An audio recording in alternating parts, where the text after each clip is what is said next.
ဒီကတော့ဒီကကန်းကြီးအခန်းတွေကိုမငှားပဲလေဒါကတော့ရွှေဝေးလက်ဖိန်ဆိုင်ရဲ့3လက်မြောက်မှာရှိတဲ့တိုးတက်အောင်အဲ့ဒီထားလေးကတစ်ချံလုံးအယောင်းမှာဖြစ်ပါတယ်ပေါ့နော်ဒီတော့ရှစ်မျက်နှာစာကိုသူကပေ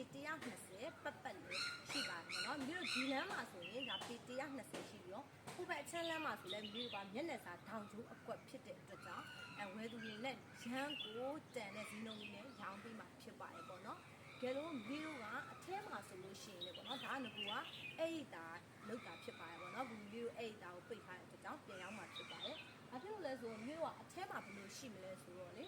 အခန်းကကြတော့အားလုံးပေါင်းညာဘက်ချမ်းမှာဆိုရင်ဗီဒီယို6ခန်းပါပြီးတော့ဘယ်ဘက်ချမ်းမှာဆိုဗီဒီယို5ခန်းပါမယ်ပေါ့နော်လုံးဝရေမီးအစုံပါမှာဖြစ်ပါတယ်ပေါ့နော်တကယ်လို့ဒီ